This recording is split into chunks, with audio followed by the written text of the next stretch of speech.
halfway through Chapter 1 of the Canadian Handbook of Practice for Architects. Part 1, Chapter 1.4, Mentorship and Career Transitions.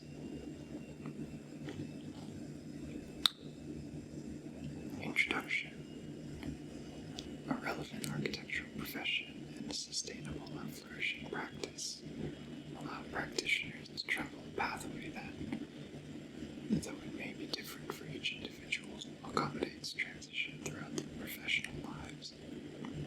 This chapter discusses the growth and changing roles of the professional as they move through the different phases of their architectural career and the role that a mentoring relationship has in supporting those transitions. Architects have a professional and ethical responsibility to pass along their body of knowledge to the next generation. By mentoring, architects can support those entering the profession. As architects become capable practitioners, they grow into the role of proprietors or retire from practice. Career transitions within the practice of architecture. Career transitions refer to the milestones typical of an architect's career in practice. The common transitions are student to intern, through to the emerging and then mature practitioner. Some architects may become a proprietor with firm ownership responsibilities. Ultimately, an architect will transition to retirement and the role of non-practicing architect. Not all pathways can be explored in this chapter. Architects may transition from the role of private sector practicing architect to public sector project manager or other variation in a career pathway. As architecture is a lifelong commitment and the architect is always learning, evolving, and improving their skills, these categories are not always linear and cannot capture all the nuances and overlap of an individual's career. For example, a student will not always be young, and some hit their stride as mature practitioners at a very young age. Alternatively, some mature practitioners do not take up the mantle of ownership or do so quite late in their careers. It is also important to appreciate that there is no one correct course to or through the pathway of a life in architectural practice. Each individual has a different and personal definition of success. The correct career path is one that leads them to that vision. Figure 1, traditional pathway through architectural practice. We start with student associate, which goes through office practices, office culture, responsibility, technical knowledge. Then to intern architect, being mentored, improve skills, building confidence, building knowledge, success in the exact. Then to emerging practitioner, enhancing performance, managing projects, managing consultants, ethics and professionalism.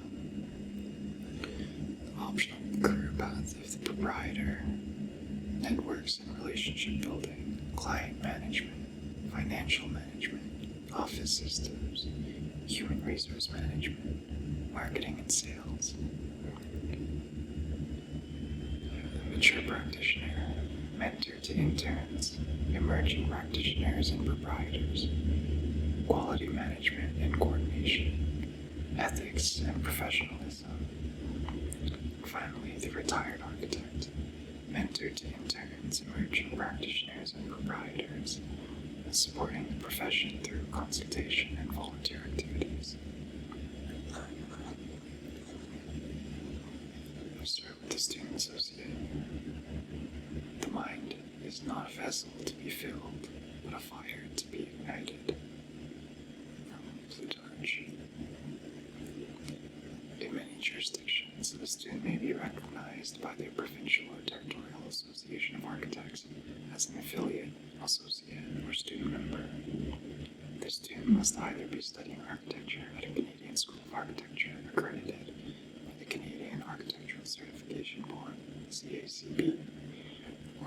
American School of Architecture accredited by the National Architectural Accrediting Board, the NAA, or be enrolled in the Royal Architectural Institute of Canada's RAIC syllabus program.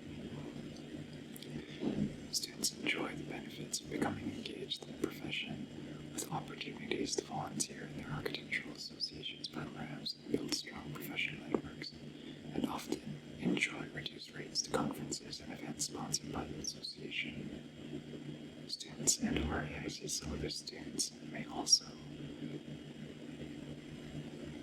be able to log experience towards their internship experience requirements. Please refer to local licensing authorities for specific conditions and further information. Internship. The internship is a chance to develop the relationship between theory and practice, for each should inform the other. That's by Scroy and Reinecker, 2002. Note the term intern architect is not universally recognized as an official designation in the acts regulating architectural practice across Canada, or permitted in some jurisdictions. Individuals must refer to the regulation in their jurisdiction for the proper term. In the Canadian Handbook of Practice for Architects, the term intern is used to denote an individual at the beginning of their pathway toward professional licensure. An intern is an individual who has graduated with a professional degree or professional diploma in architecture, is an intern member of their provincial or territorial association, and is gathering practice experience under the supervision of an architect licensed to practice in Canada. Internship is a very important stage in one's career. It exposes the person to the rigors and demands of the profession. It is a time when knowledge about the practice of architecture is transferred, and also a time for assessing whether they want to pursue a career in architectural practice. An intern acquiring practice experience will qualify to undertake the examination for architects in Canada, the EXAC, after the required number of hours have been reviewed and approved. As part of the 3E process to achieve architectural licensure: education, experience, and examination. This examination tests whether the intern has attained the minimum standards of competency required to practice architecture. Passing the examination demonstrates that the intern understands their responsibility towards protecting the interests of the public and supporting the profession, and has the capability to deliver architectural services with the standard of care expected of a professional architect. Depending on the jurisdiction, a pre-licensure admissions course and/or interview before a panel of architects may also be mandatory to become a registered architect on the path to architectural licensure. To be eligible to register for the Internship and Architecture program, the IAP, an individual must have graduated with a professional architectural degree or professional diploma from a CACB or NAAP accredited post-secondary institution, or have completed the RAIC syllabus program.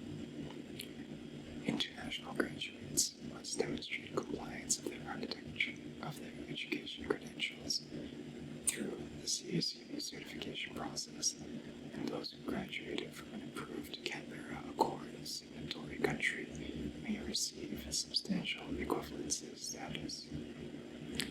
At the internship stage, it may be required that the intern recruit a mentor to advise, support skills development, offer counseling and leadership, and help build confidence. For the intern, a professional relationship with a supervising architect becomes an important element to their journey for licensing.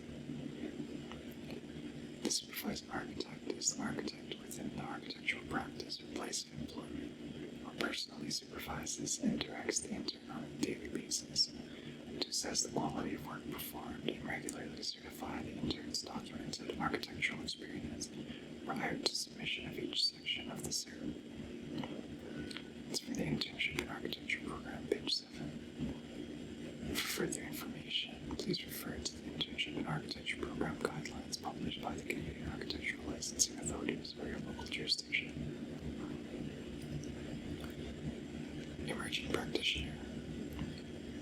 emerging practitioner can be defined as one that is newly licensed, or whom registration has recently been issued by a licensing authority.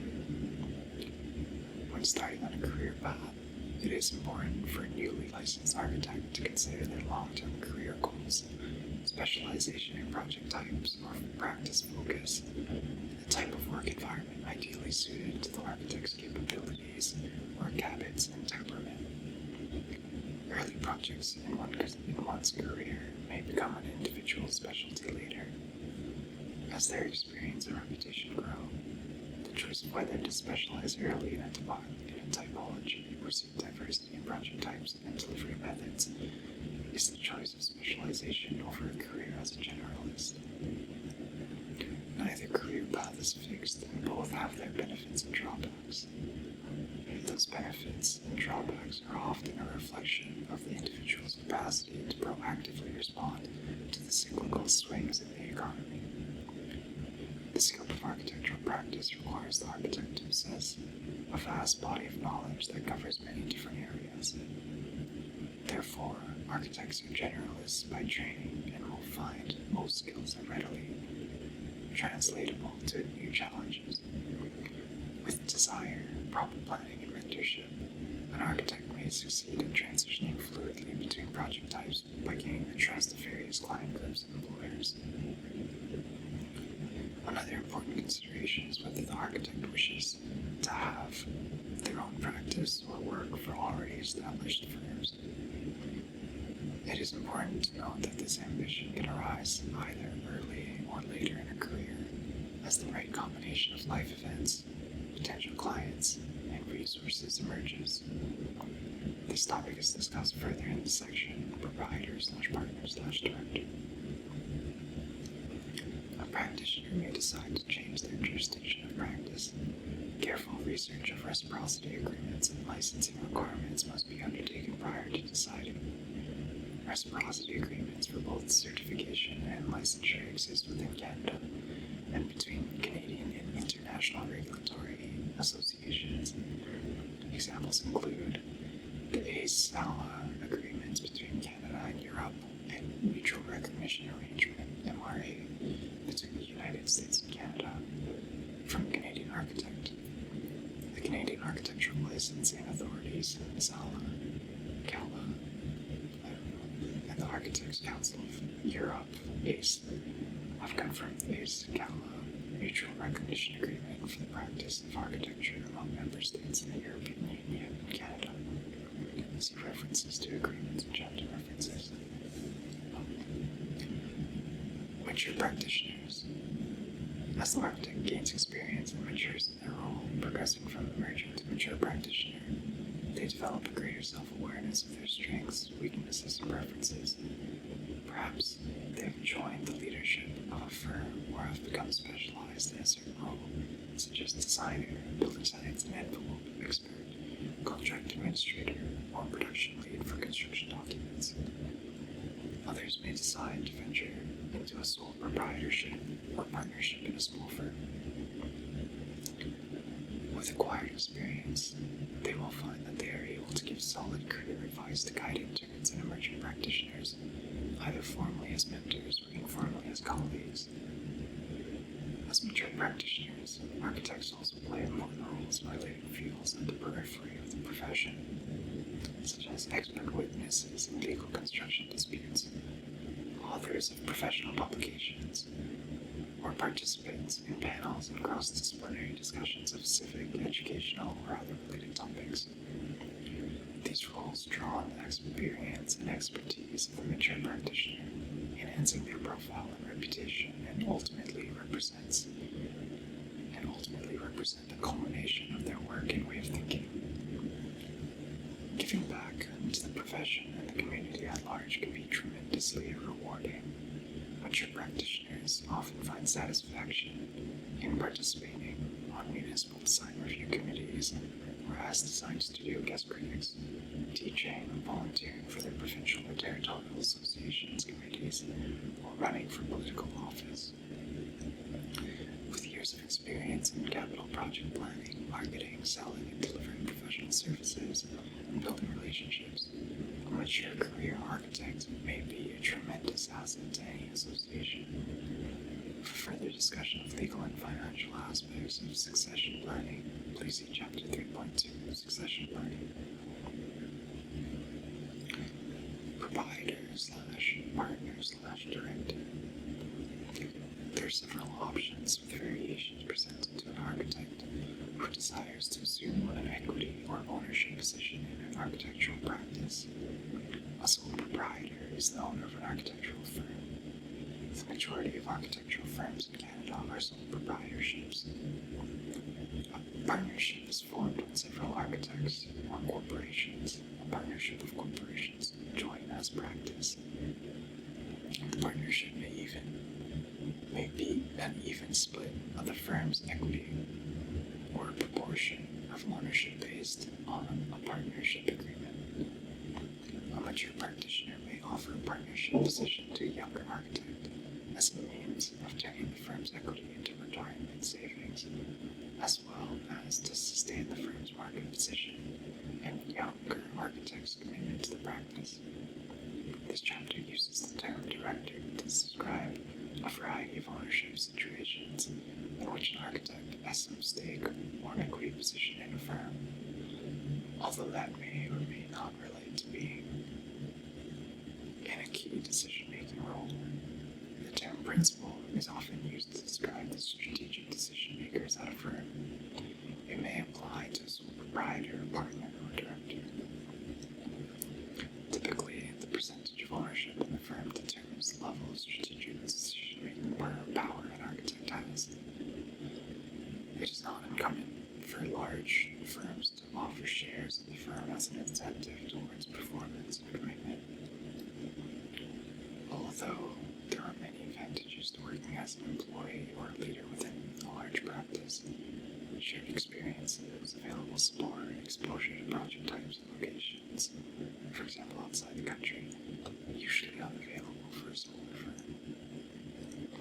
An architect may decide to establish their own practice, which can also result in tremendous professional satisfaction. Each path has its risks and rewards. Ultimately, this centers on our architect's business acumen, entrepreneurial skill, and desire to be the decision maker. It is important to note that the definition of success is ultimately personal and cannot always be quantified.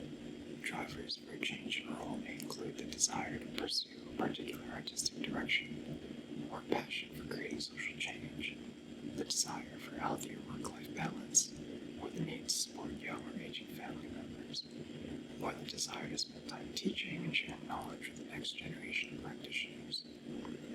Another example is a sole proprietor who has ambitions to work on major projects out of their reach in terms of staffing and support, and decides to join a larger firm to do so.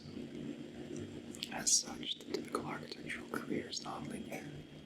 Some architects may cycle in or out of sole proprietorship, partnership, or directorship in a larger firm several times in a single career.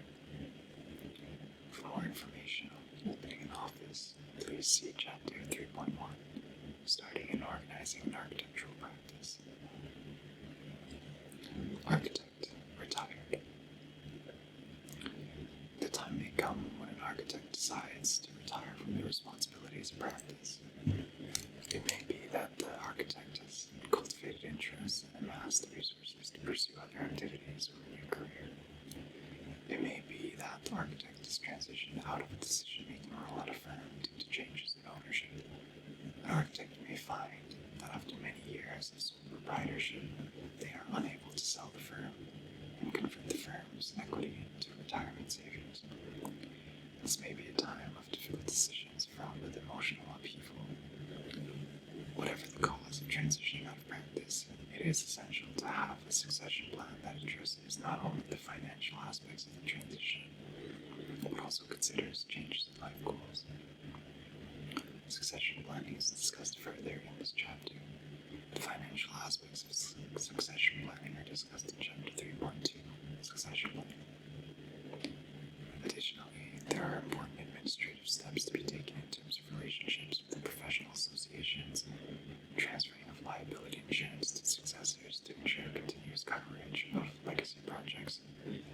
housekeeping of closing unrelated business matters. Depending on the jurisdiction, an architect who chooses to retire may be deemed a retired member or architect, in parentheses, retired, if they are in good standing and continue to pay any required annual fees. Generally, retired architects are no longer allowed to offer architectural services to the public, but can keep the title retired architect, and are still able to actively participate and volunteer within their association. Also, in some jurisdictions, a retired member who resigned their membership and remains in good standing can be elected as a life member by their association. Obtaining this class of membership is a great honor, typically associated with a waiver of paying annual fees, amongst other benefits. Transitions inside and outside of practice.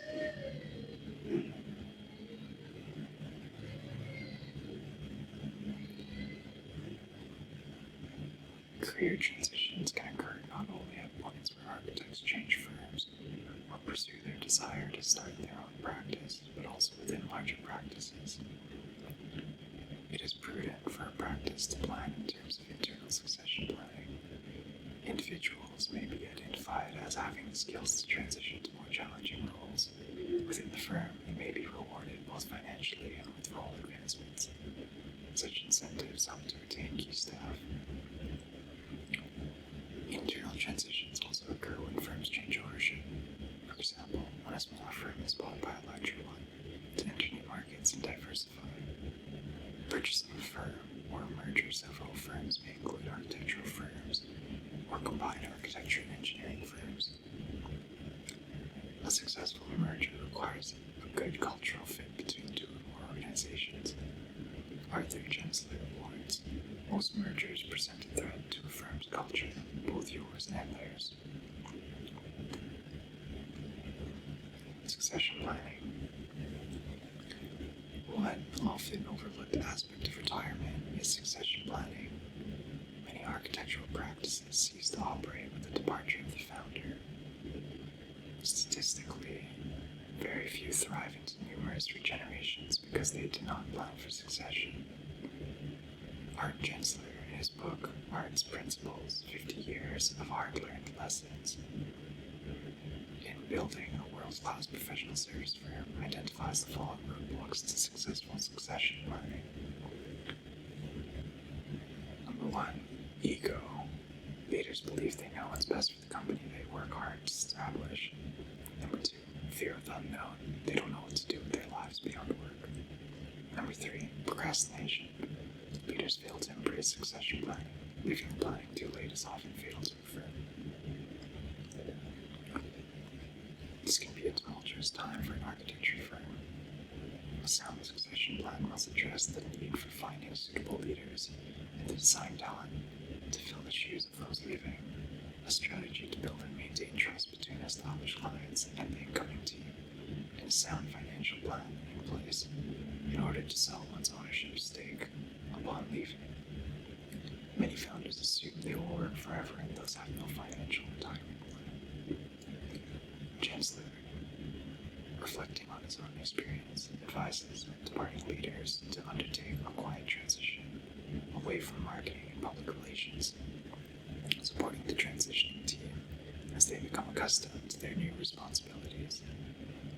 Time should be taken as needed to allow for the new team to settle into their roles.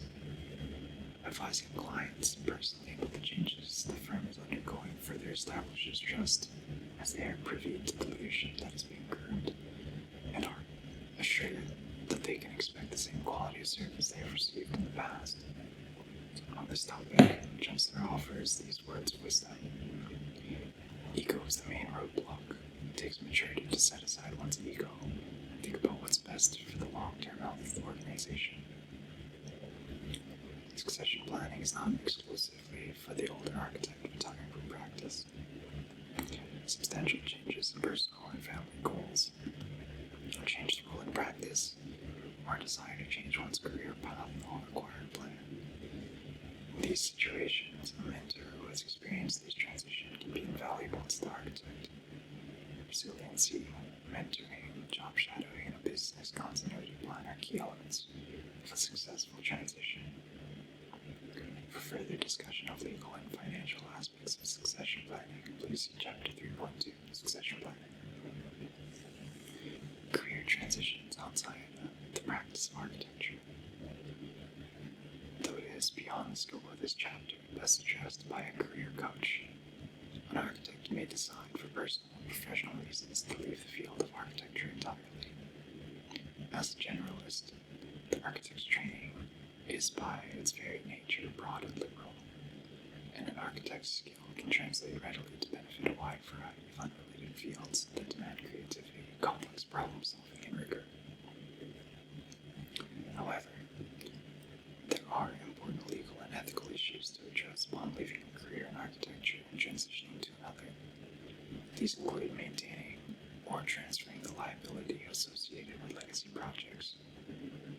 Each architect must review their situation with their provincial or territorial regulator to identify the specifics of their membership and areas of concern.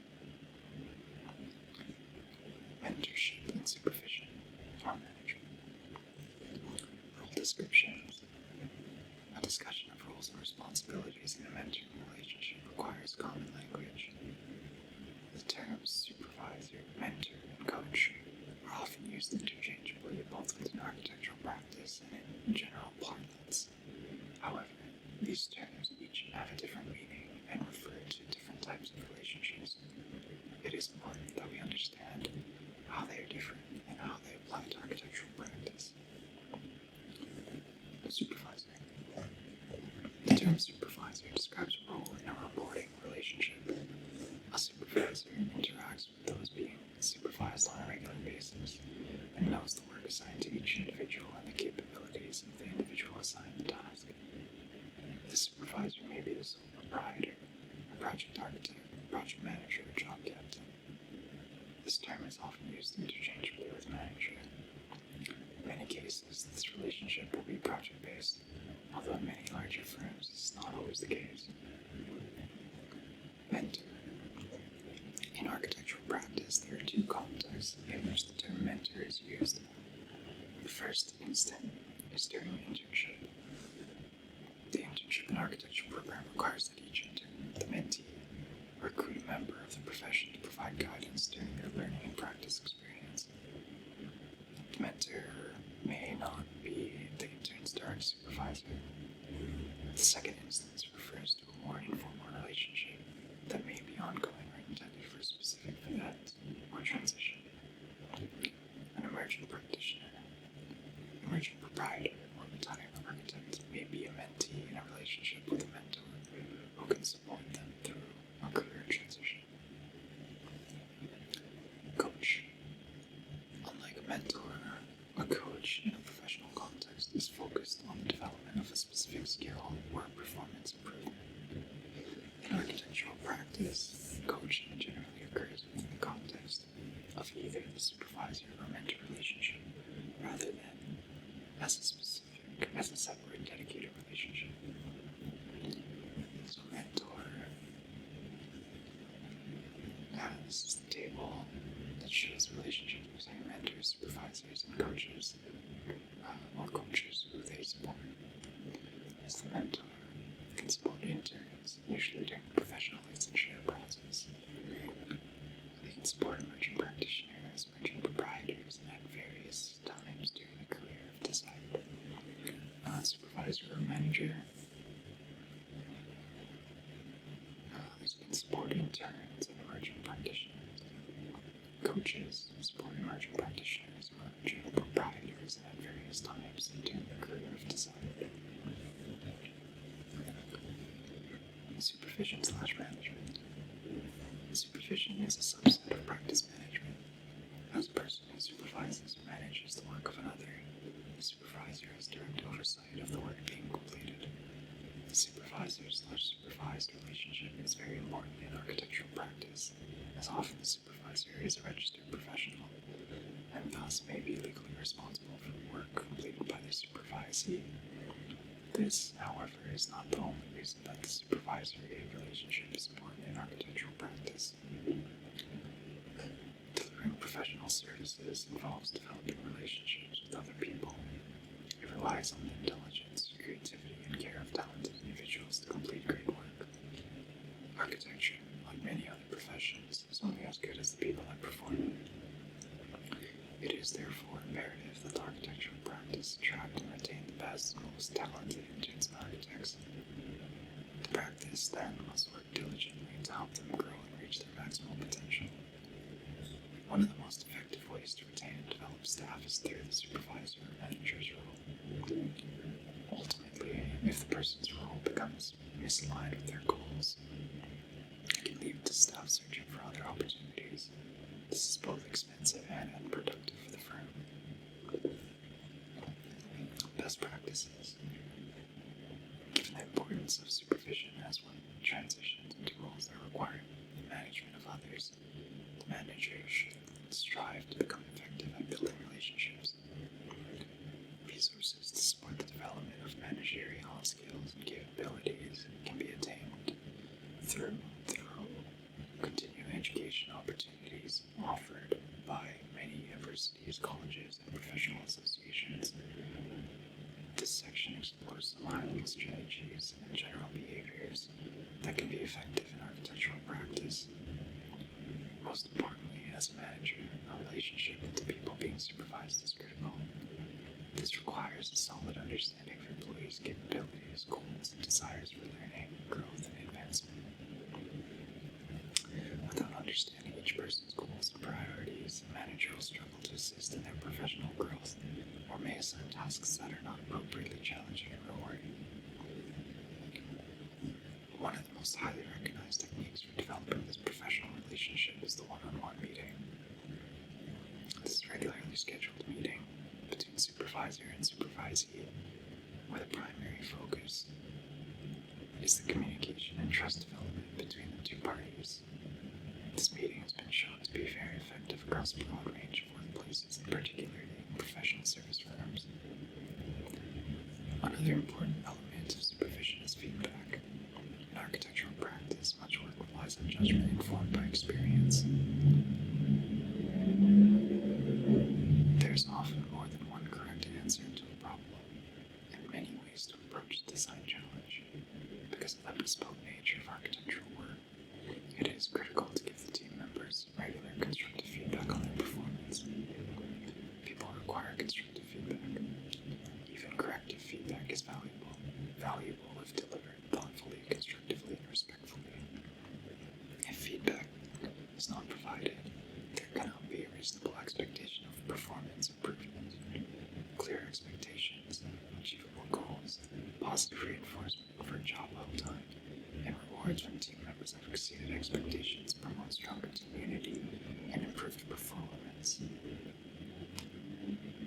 A supervisor also has the responsibility to support employees' development into professionals. The supervisor is not primarily responsible for professional development, as that lies with the individual team member, but to the fullest extent possible, the supervisor should assist with this process, sometimes in the role of coach. Where feedback is about giving timely direction on performance, coaching will be a longer-term commitment to helping develop a skill of a team member. An example of this might be assisting in developing an employee's skill in client relationship management, particularly if the employee struggles with relationship building. The supervisor helps the team member to develop a plan for expanding their skill set and to look for opportunities to practice in a safe and non-threatening environment, such as an internal presentation to other people in the firm.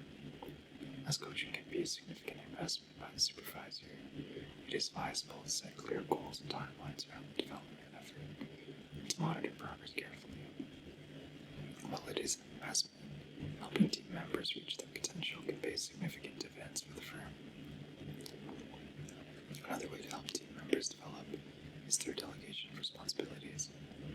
Delegation can be challenging as it requires the supervisor to let go of certain responsibilities and trust that training and support have provided the employee with the skill set needed to execute the task proficiently. Delegating work to the team can help them grow as professionals and free the supervisor for other high-value tasks.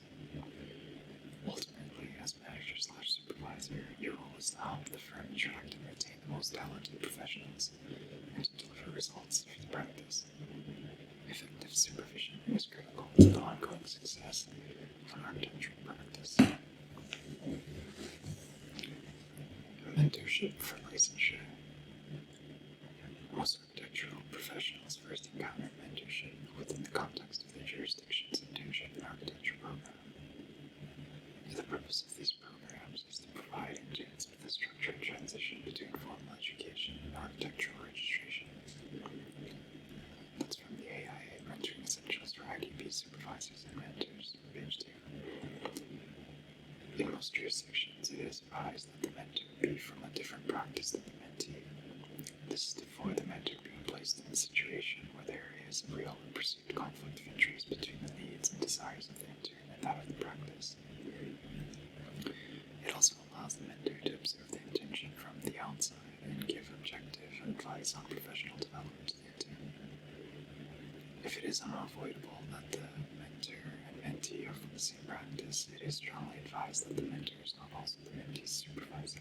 The two roles are very different, and in some instances, these roles might conflict. Usually, the mentor is a practicing architect, although there are some jurisdictions where retired practitioners are allowed.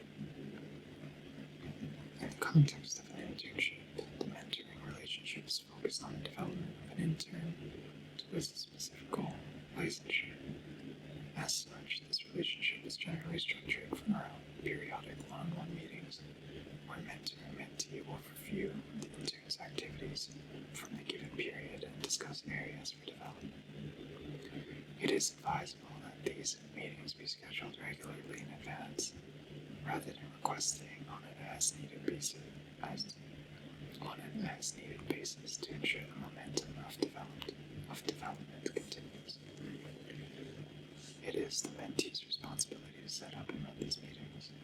The mentor's role is that of an advisor, someone who gives their appraisal of the intern's progress and helps them formulate a vision for their future development within the internship program. Mentorship for practicing professionals.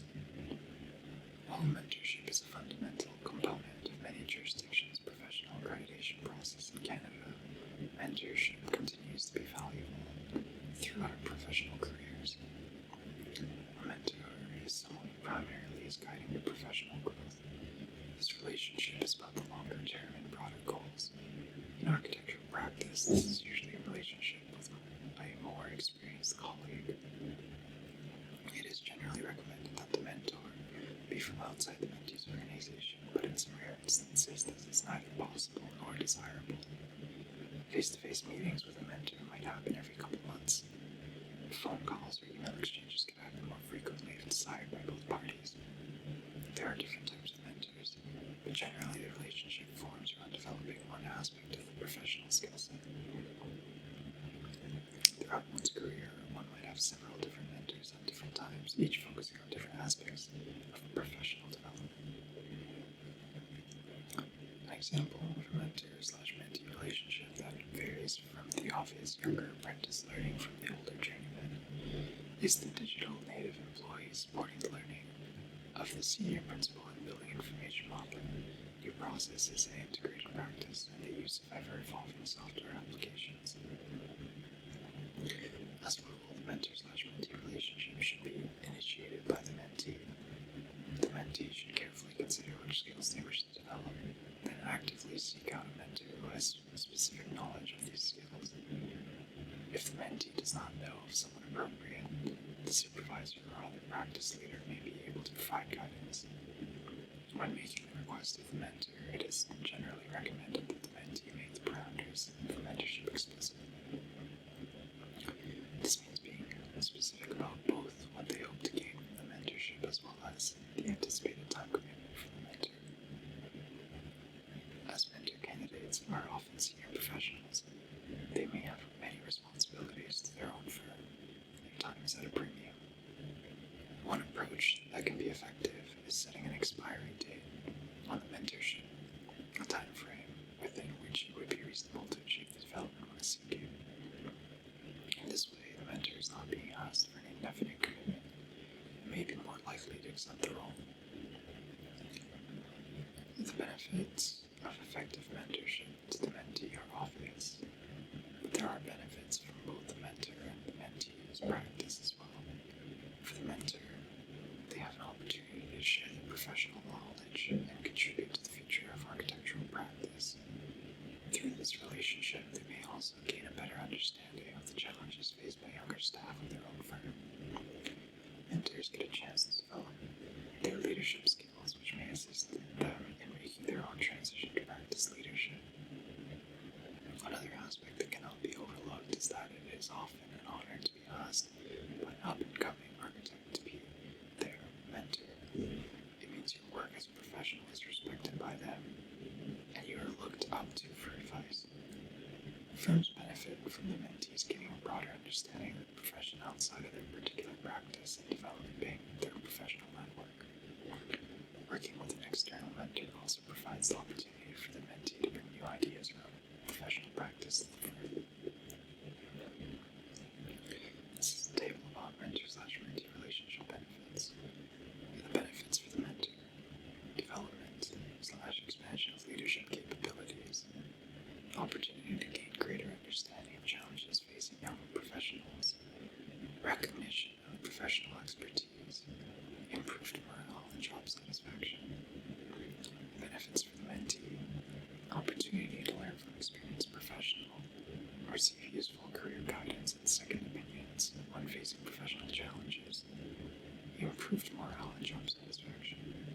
Benefits for both: deeper understanding of professional ethics, the opportunity to build on good practices and adopt innovative practices, the opportunity to expand one's professional network. Mentorship provides significant value to all parties throughout all phases of a professional career, and it is advised that practicing professionals seek out opportunities to mentor and be mentored. The sharing of knowledge can only strengthen our professional practice as a whole. You can see here for more references. Okay, thanks everyone. That was chapter